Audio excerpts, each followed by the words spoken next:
Je m'appelle Lucie De Graaf, je suis doctorante en 2e année au sein du laboratoire Epicène et donc sous la direction du professeur Isabelle Baldi qui est également directrice du laboratoire Epicène.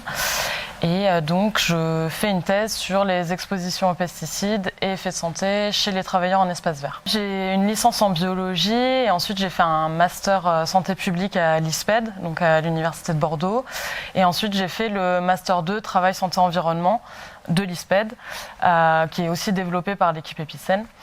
Et à la suite de ça, j'ai travaillé un petit peu après et puis j'ai enchaîné sur la thèse, donc il y a 2 ans, 1 an et demi. Ma thèse, donc, c'est l'exposition aux pesticides et effets de santé chez les travailleurs en espace vert. Donc moi, je m'intéresse à déjà comprendre leur exposition aux pesticides, parce qu'au final, c'est une population qui a été peu étudiée comparée aux agriculteurs. Donc voilà, premièrement, comprendre comment ils utilisent les pesticides, quels produits ils utilisent, etc.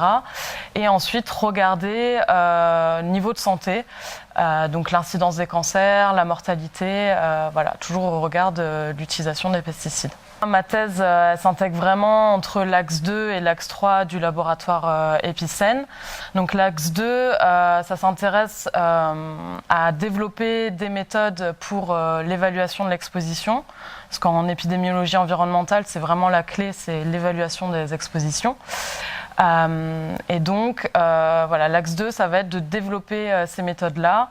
Alors, on va dire que c'est divisé en 2 sous-axes. Il y a un premier sous-axe qui va être de générer vraiment des données très précises sur les expositions. Et donc pour ça, on a différentes études qui ont été menées, notamment PestExpo, qui a fait des mesures cutanées et respiratoires des expositions aux pesticides en conditions réelles, de travail réel. Donc ça va vraiment quantifier l'exposition. Et le deuxième sous-axe, c'est de construire et utiliser des mesures d'exposition afin de mener en fait des analyses biostatistiques dans des études épidémiologiques. Et donc pour ça, on va croiser par exemple des cohortes. Donc moi, typiquement, je travaille sur Agrican, qui est une cohorte d'agriculteurs. Croiser voilà, les données issues de la cohorte, donc typiquement incidence de cancer, et utiliser des matrices pour évaluer l'exposition des travailleurs aux pesticides. Donc voilà, c'est croiser les deux. Et le dernier axe, donc, c'est étiologie des cancers, donc étudier les causes et les facteurs de risque des cancers, et notamment regarder dans des sous-groupes de population les facteurs de risque. Donc par exemple des travailleurs, donc des agriculteurs, ou dans mon cas des travailleurs en espace vert. Et il y a d'autres sous-groupes de population, tels que les personnes âgées, les enfants, enfin, voilà. Et donc pour ça, on va travailler avec des cohortes et des études cas témoins pour regarder ces facteurs de risque. Les méthodes qui sont mises en place par le laboratoire Epicène, donc il y en a plusieurs et ça va dépendre des expositions qui sont étudiées. Donc moi, pour ce qui est du côté des pesticides, donc voilà, il y a les études PestExpo, donc qui sont des études d'observation en conditions réelles. Donc on va quantifier vraiment la quantité de pesticides déposés sur le travailleur lorsqu'il fait différentes tâches. Et un autre outil qui est également développé par l'équipe, c'est la matrice Pestimat, qui est une matrice culture-exposition, qui en fait retrace tout l'historique des utilisations en pesticides depuis les années 50 en agriculture. Et donc cette matrice, ça nous permet de calculer des probabilités d'exposition en fonction de l'année et en fonction de la culture. Et donc cette matrice-là, par exemple, elle va pouvoir être utilisée en médecine du travail, donc typiquement pour la reconnaissance en maladie professionnelle. Et elle peut également être utilisée dans les études épidémiologiques pour voilà, évaluer une probabilité d'exposition et regarder l'effet sur la santé que ça peut avoir.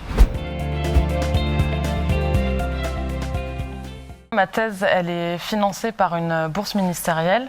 Donc c'est le parcours doctoral national en santé au travail qui est piloté par le HESP, donc l'école des hautes études en santé publique à Rennes. Et donc vraiment le cœur de cette bourse, c'est la pluridisciplinarité. Donc moi, ma thèse, elle s'inscrit vraiment là-dedans, parce que je suis à la croisée de l'épidémiologie avec l'analyse des cancers, de l'incidence des cancers, de la survie. J'utilise aussi de l'expologie parce que je vais faire des mesures d'exposition. Et je travaille aussi avec des ergonomes pour comprendre les déterminants des expositions, comprendre pourquoi on est plus exposé à tel moment, analyser les organisations de travail, etc. Et donc voilà, c'est vraiment ces 3 disciplines, on va dire, qui font le cœur de ma thèse. Avec un réseau comme Oncosphère, moi je peux m'attendre à peut-être découvrir des nouvelles disciplines avec lesquelles je pourrais m'associer, auxquelles j'aurais pas forcément pensé et qui peuvent m'apporter un nouveau regard, nouvelle expertise sur soit le domaine des pesticides, de la santé au travail, de l'ergonomie, de l'expologie. Donc je pense que ça peut m'aider à acquérir déjà de nouvelles expertises, de nouvelles expériences et puis un regard aussi extérieur sur moi, mes travaux de thèse.